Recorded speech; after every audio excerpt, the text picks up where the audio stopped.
And we're live on air.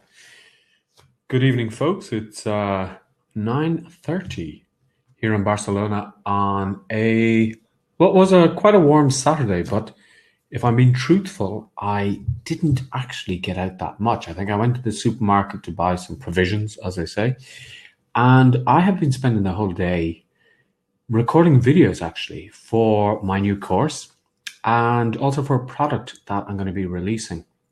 So I've had a really busy day. And if you could see my setup here, I've got two bright lights coming down on top of me.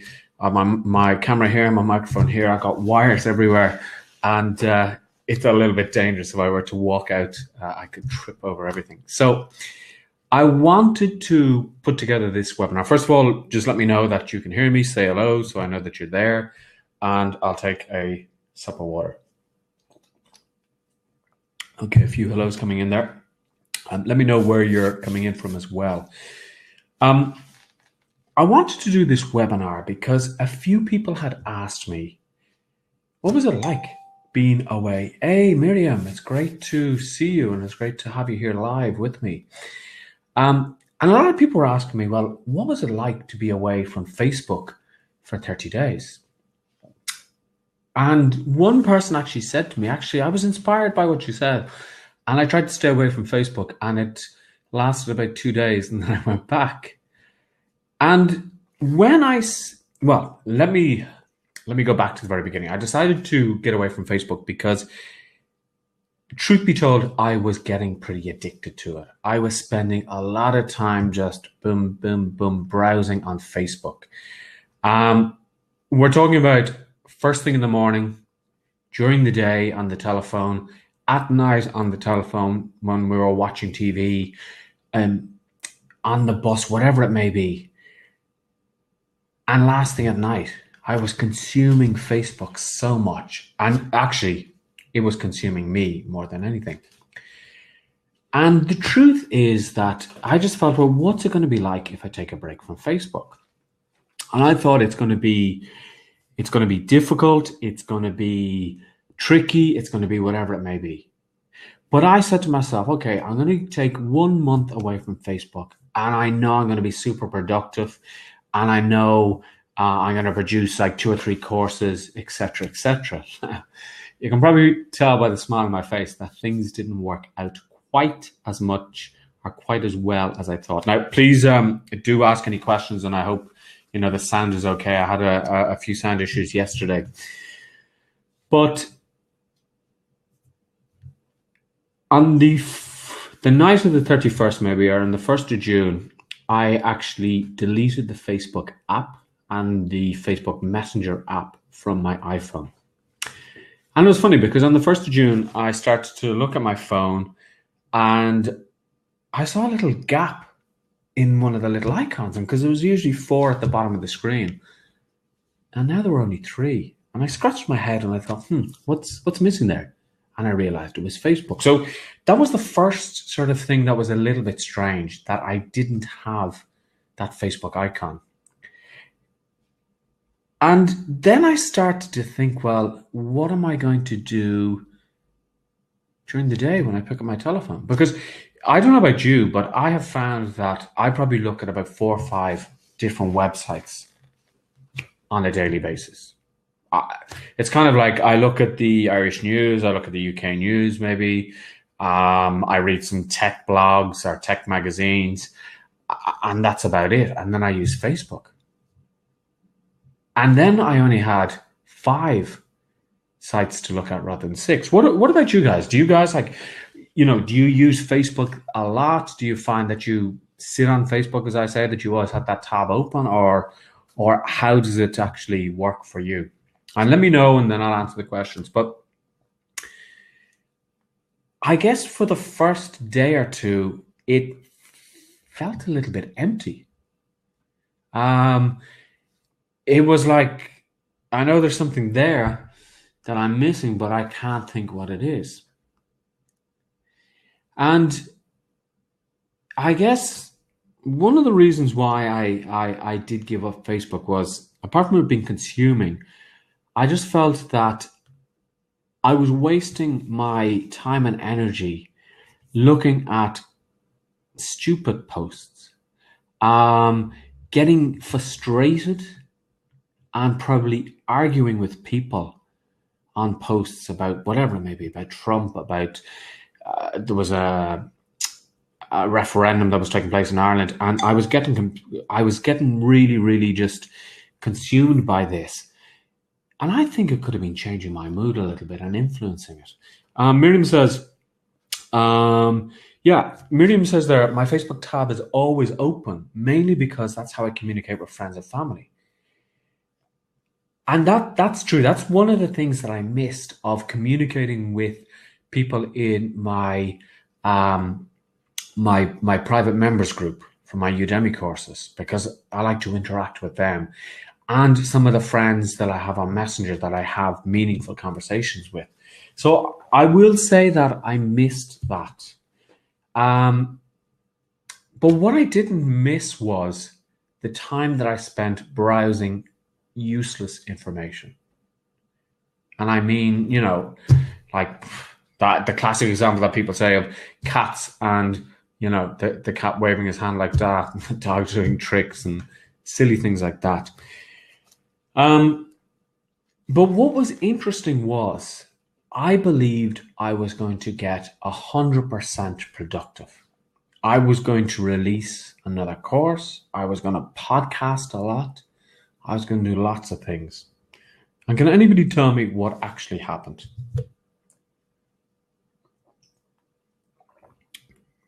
Or what they think actually happened? Was I releasing all those courses? Was I 100% productive? Or what do you think happened in those 30 days to me? That's of interest to see what you guys think actually happened. So let me know just in the chat what you think happened to me in those 30 days, because none of you reached out or sent me a letter to say, how are you, Richard? But that's okay. I still love you guys. Well, what actually happened was, so Miriam says that for her, she thinks that, you know, for the first few days, she just sort of fritter away the time with nothing really. And I do think that happened the first couple of days. It was kind of like an emptiness of, I should be doing something, but what do I do? And I was a little bit tempted to, if I hadn't deleted Facebook from my phone, I probably would have been tempted to log in. Now, I was still posting things, and I was doing that because I'd scheduled things on a scheduler that I have that would schedule things. So I still had people interacting. I even had my wife sending me Facebook messages with articles to read. And then when I logged in after 30 days, she said, oh yeah, I forgot you weren't using Facebook. And I was like, okay, but you were sitting beside me, you could have told me. But, you know, these things were actually happening on Facebook. And I've seen it, of course, everywhere, that you're sitting beside the person and you're actually sending messages on Facebook. You know, now I have a great relationship with my wife, so don't worry about that. But, you know, it's things like that. So what actually happened was I found I had more time. And I found I could do more things. But the funny thing is, I didn't do anything new. I actually was really, really relaxed. Now, combined with giving up Facebook, I started to do some acupuncture, ear acupuncture to relieve stress. And my wife actually commented to me and she said, you know, you feel more relaxed. And initially I was a little bit annoyed with myself because I did say, I have so much time now and I'm not utilizing it the way I wanted. But I think I had been working away so much and trying to develop courses and thinking about things and wasting time on Facebook that having time to do nothing and not feeling pressurized to do something, because it is true. When you have that little Facebook tab or the little messenger on your telephone, every time you hear a ding, it's like boom. Now, I don't know if you know Pavlov's dogs, which I always find it really fascinating that this guy, he was a behavioral a scientist of behavior, is easier to say.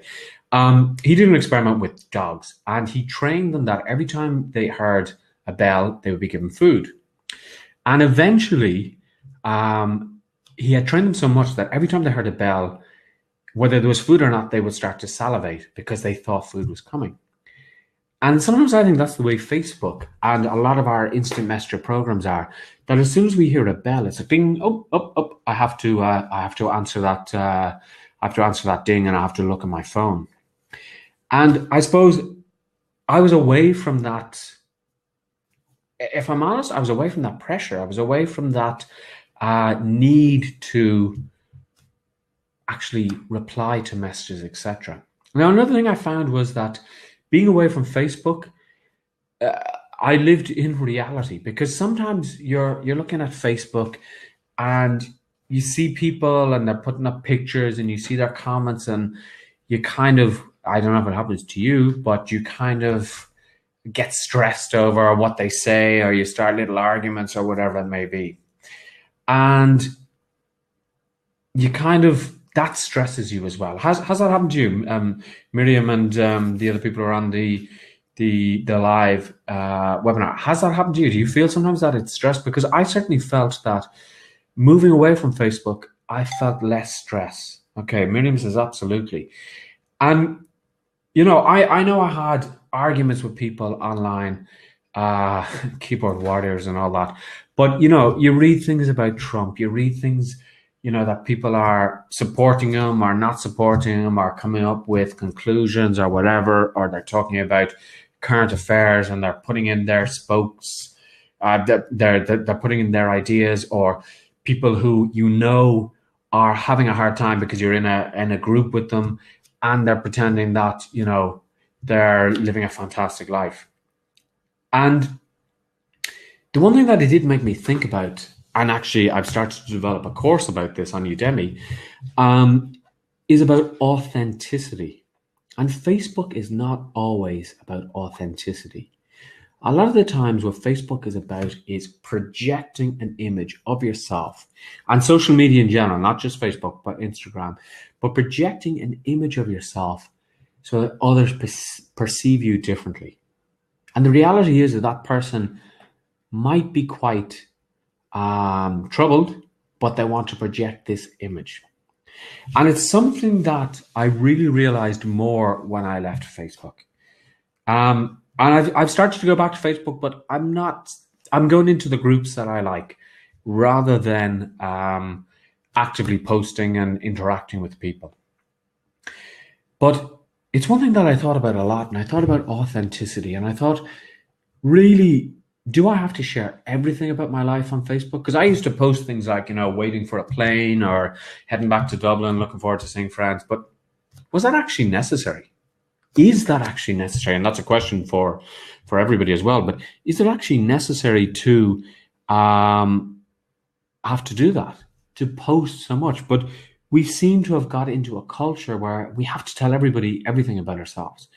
And I guess one of the things is that a lot of people have said to me over the years, I have a very addictive nature, personality. And I guess when I get focused on something, I give 100%.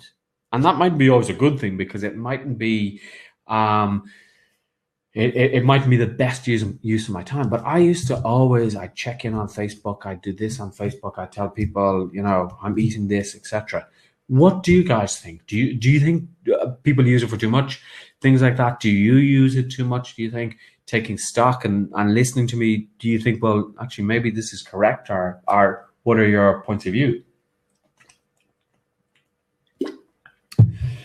Because, you know, oh, and I just hear a Facebook ping in the background there. I swear I'm not going to go off and look at my Facebook. But I think that sometimes, and I do worry about sort of the younger generation. It sounds really old to say that, but I do worry about the younger generation, because, you know, they will look to people on Facebook and they will try and be somebody on Facebook that they mightn't be. Now, I remember, I don't know if any of you guys remember, years and years ago, and I'm talking about maybe 20 years, there was a very good sort of cartoon on the internet, and it was basically for, I think, protection for people. And it was, nobody knows that you're a dog on the internet. And it was actually a picture of a dog sitting there on a keyboard in a chat room, if you remember chat rooms. But this is it. We don't know the persona that people project online and whether it's actually reality. And that does worry me as well, because I don't think I ever did it. Going and developing this how to be more authentic course, I've realized that I am, I believe, I don't know, you guys can tell me, but I believe that I am a very authentic person. And I always remember a friend of mine, I've lost touch with him now, but a friend in Ireland,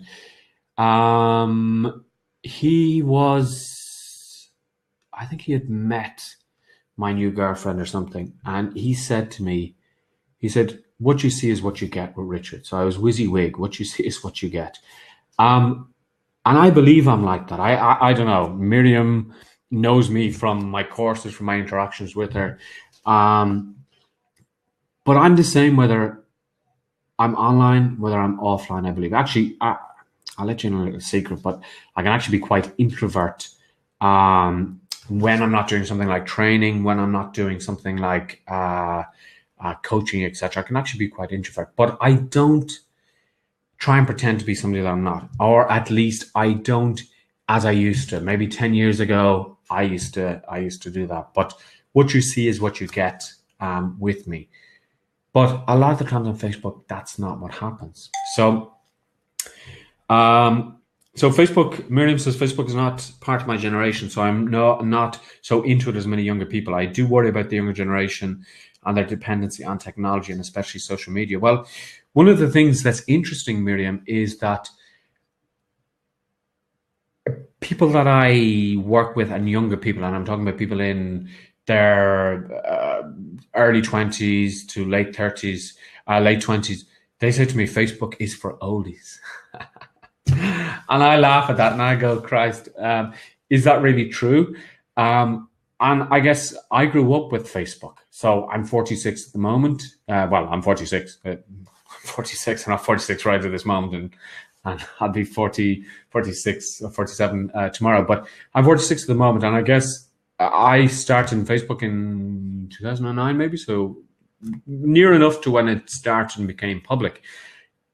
And it's something that I've always had, but now the young generation say, oh, it's all Snapchat, it's Instagram, whatever. But there is too much of a dependency on technology, and especially, as you say, social media. And Miriam says, and it is true, she says, I do find that Facebook affects my mood, especially all the political stuff. And sometimes I will stay off for a few days. Now, allegedly, there is an experiment that Facebook did that they fed 2 test groups, which nobody knew about, but they fed them with different types of posts in their feed. And they were all real, but they filtered out maybe all the negatives to one group, or more negatives to one group, and more positives to the other group, to see how that would affect people. And it did affect the mood of the people. So the problem is that without even realizing it, and I think this is the danger of a lot of these social medias, is that without realizing it, they are controlling how we feel and how we act and even how we interact. And for a lot of people, they get their news from Facebook. They get updated information from Facebook. And the problem with that, of course, is that he who controls the media, or she who controls the media, can control the mind of others. So my overdependency, I think, I'll call it, on Facebook, I think was making me, or changing my mood. And as I said, my wife did say it to me. She said, well, because I said to her at one point, I said, I just don't have the mojo at the moment to start building the courses I want to build. Because as I said, I expected after 30 days, I'd have 2 courses built. I'd be podcasting every day. I'd be doing more live. Well, I wouldn't be doing more lives, but I'd be recording more videos, etc. And then what happened was I didn't do this. And I felt bad in myself because I said, why am I not doing this? And her answer was, you're more relaxed. She said, I've noticed that you're more relaxed, and maybe that's why you're not under the pressure to do that. And I really did disconnect for those 30 days, you know. Now, what I did find, if I'm honest, is I did find that I started to use Instagram a little bit more. And I've actually started to use Instagram for doing live videos and for putting up recorded videos, etc. And I'm just experimenting with this Instagram. But towards the end of the month of June, I found that I was checking Instagram more. Now, I saw an interesting report, and what do you call it? Snapchat is something I don't understand or I've never used. But I watched an interesting report on the TV, and they were saying that Snapchat use gamification, as is the buzzword, that you get prizes or you get levels for the more things that you do. And my daughter briefly explained it to me. But the more you interact, if you interact with somebody each day, it builds up some sort of, I don't know, some sort of level that you have. And if you miss one day, your level goes back down to 0. So this is the way I guess the digital technology makes us addicted and keeps us addicted. And one of the, if I remember rightly, one of the professors actually who was interviewed on this program, and it was more to do with technology and tablets and how it affected children and the moods of children, etc. But he was saying that it's digital drugs. It gives us a high. And I don't know if you've ever watched the Netflix series Black Mirror. Everybody had talked to me about this, and I started to watch it, and I loved it because it was about, a lot of it was about technology, and I think it was so real because the technology that they talked about was just above what we have and just something that we'll probably get in a couple of years. But one of the episodes was about likes. And it was about that you have an app on your telephone, and as you interact with people, it knows who these people are. Like, you don't have to have them in your friends list, but it knows who they are, and you give them a rating of how the service was or how the interaction was. So, for example, during this webinar, you'd give me a like, and the more likes you had, the more your profile increased or your ranking. And if you had a profile over 4.5, you would have certain perks. And people's lives were ruled by this. Now, okay, Instagram isn't like that and Facebook isn't like that. But sometimes I felt when I put up a post and only 1 or 2 people liked it, I thought, have I done something wrong?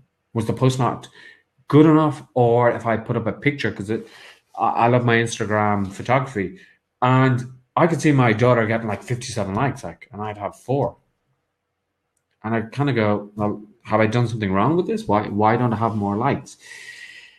And okay, I can distance myself from that, and I can say, okay, I understand. But for somebody like my daughter who's 13, this, and she even said herself, she used these words, this is my life. And, this is how, I guess, herself and her peer group rate themselves. The more likes you have, the more popular you are. And somebody who doesn't get that many likes on their photo is lame. And again, that worries me as well about that technology. And I guess staying away from Facebook for those 30 days, I became more conscious of that. I became more conscious that I didn't have to check to see how many people liked my post or if anybody shared my post. And I didn't have to judge myself against Mike next door, who was getting 100 views on his Facebook Live. That's another thing, actually, with my Facebook Lives. Sometimes I'd be disappointed. I'd have 2 people watching the live or 3 people. And then on the replay after a week, I'd see I got 100 views. And then I'd see the guy that I know from somewhere else, and he'd have 1.2 thousand views, 1,200 views. And that in itself then made me disappointed. So the problem is that Facebook can do these things to you without realizing. Now, what are your comments or what are your views so far on that? What do you think? because, you know, I know that staying away from Facebook, it broke my addiction to it. Let's call it as it is. It was an addiction to Facebook. And I know that, as I said, my wife said to me that I was a lot more relaxed because of not being on Facebook. And, I think to me, that's certainly very good. And I won't be putting Facebook back on my phone.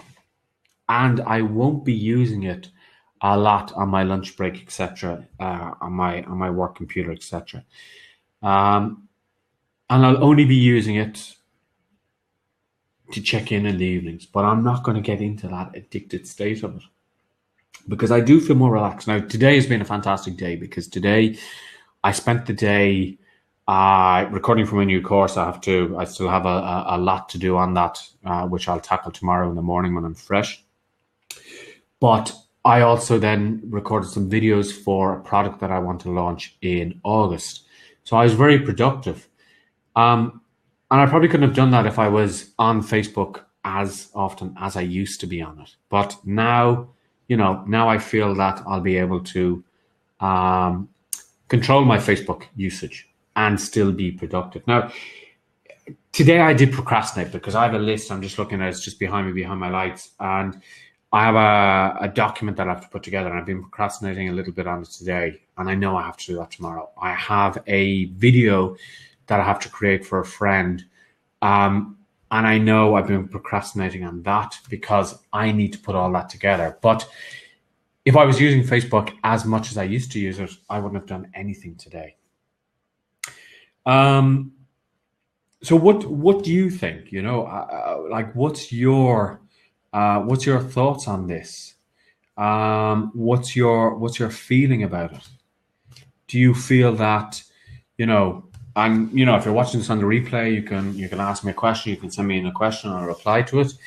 But, I know Miriam has certainly said that she feels that Facebook is an influence. And when you think about that, that's kind of scary. A technology, well, first of all, Facebook don't produce anything. They're one of these websites or businesses like Airbnb that they don't own any property. Uber don't own any cars. Facebook themselves don't produce any content. It's all user generated. But we really don't know how Facebook decides what we actually see. And I guess sort of what I realized over the month as well is that, Facebook knew everything about me before. That, I would check in at certain places. I'd post pictures of food. It would know I went to this restaurant. It would know I went to the other restaurant. And we give so much information to Facebook. And the question we have to ask when we use Facebook that much is, what do they do with that information? They're building up profiles about us. And on one level, it's kind of, it's, they're just using it for marketing. But, I always think, is there anything behind what they're doing? Because, they can build up a huge profile. And if they really want to, they could target us with so fine-tuned marketing, which obviously they're already doing. But they know more probably about my life because, the way sometimes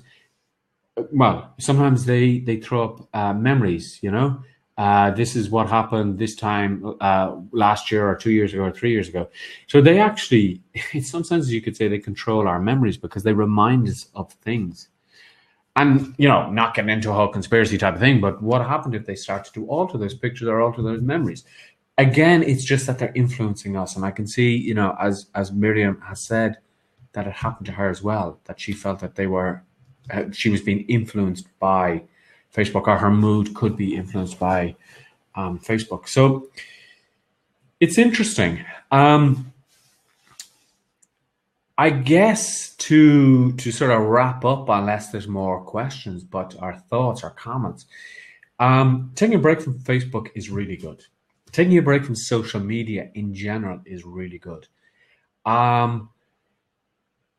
Being authentic is really important. And sometimes these social medias may make you be non-authentic or not authentic because you want to project an image of yourself to your fan base and to your friends. And remember that for a lot of us, maybe the friends that we have, we might have 500 friends, but ask yourself how many of those are actually real friends. Sorry, that's just a reminder to take a tablet. See, I'm getting old. I'm taking my tablets and have my reminders. But no, how many of those friends are real friends? Because I have a lot of friends on Facebook. Now I've met, some of them are real friends and some of them are people that I've met outside of Facebook as well. But, how are these things influencing, So I just received this email about part of what may be going on with Facebook. So this is Miriam saying, I'm now very careful about what I post, but we don't know how much has been posted about us by others. Well, this is very true, Miriam, because the other thing is I was at a wedding in Paris in June, and one of my friends and colleagues posted pictures of me and my wife. And my wife normally doesn't post pictures of herself on Facebook, but we don't know what other people are posting about us, Okay, violations. Okay, so Facebook, hospitals and healthcare facilities disclosed personal details. Okay, and these promises share such information. Okay, so we don't know how much information is being shared about us. Now, technically now in Europe, we have this GDPR policy, which is meant to protect the consumer and protect your private data. But I don't know how much of it is being enacted correctly. But, we have to be careful with Facebook. Now, actually, and your email reminds me of an article that I read that Facebook were working with an Irish recruitment firm called CPL, who were providing them with a lot of their content moderators. And it transpired that Facebook or this company or a combination of both were actually telling the moderators that they had to get rid of certain content, but certain content that was banned, violent content and other content, didn't need to be moderated. It was something quite interesting that basically they were saying, this is the way we moderate, but then they were saying, well, actually don't moderate this content. They were saying on the side to the actual content moderators. So we don't know what's going on with Facebook. We don't know. I guess, why do we have a need to share our life? Going for a poop, going out for a drink, going to walk the dog. Do people really know that, and why? But then I guess the younger folks see the likes of these Kardashians who are famous for being famous, and they think, I want to be like that. I want to be this influencer, etc. And that's always a concern as well. That we're being influenced that way. So I guess my message to you is, and to those watching the replay as well, is Facebook is a great way to communicate with friends and family, to keep in touch. And I guess the original idea of Facebook was that. But now what has happened is that, we're using it too much for trying to be somebody that we're not. We may be, not everybody. We're using it too much for information that we rely on. There's been a lot of cases where people have spread news, which was actually fake news. I don't want to sound like a certain Mr. T, but people have spread things and they say, be careful of this because such and such is happening, and it's not actually true. Now, having said that, Facebook is a great way of doing lives, and I've seen demonstrations when Trump took presidency, and there were demonstrations, and you could see people demonstrate in New York and Washington, and those type of things are good, but we have to be careful of social media. So my final thought is, now I sound like Jerry Springer there, but my final thought is, you need to control social media rather than social media controlling you, because this is where the danger is, that social media is controlling you rather than you controlling social media. And I guess this is the fundamental of addiction, where something, the substance, controls you no matter what it may be, rather than you being able to control it. So use social media interact with the people that you care about and the people that interest you, and try to be your authentic self. Because again, people try to sell their businesses on Facebook, but they're not being authentic. And with that, I'll do a little plug, of course, for my course, which I'm developing this weekend, and I hope to have everything filmed this weekend and edited during the week. But it's a course about being your authentic self and how to find out who you are and, you know, what you stand for. And I think this course is a really valuable course that a lot of people are going to appreciate, and a lot of people are going to learn about themselves. It's not an easy course because a lot of it is quite soul searching and you have to reflect very deeply about yourself. But it is about being truly authentic and being the person that you are. And I think that's probably the major thing I got out of these 30 days was learning about being authentic and understanding that social media a lot of the times doesn't show the authentic person and why it's so important. So I'll just give it a minute or two and I'll ask for, you know, any other questions, comments. I hope you guys enjoyed it. If you're watching the replay, feel free to ask any questions. And if you are watching the replay, you'll probably see a pop-up around now with a button that will just lead you to a list of my Udemy courses in case you want to check them out. So last call for questions or comments. I'll give it just a minute and I'll take a drink. And I will email out the replay to everybody. And I'll also post it on Facebook in case you want to go through it again. So I hope you enjoyed it. I hope everything went, you know, I hope everything went well today. It's Saturday, the 21st of July. Can you believe it's nearly August? This is a concept that I have problems with, of how fast time is going. We're over halfway through the year.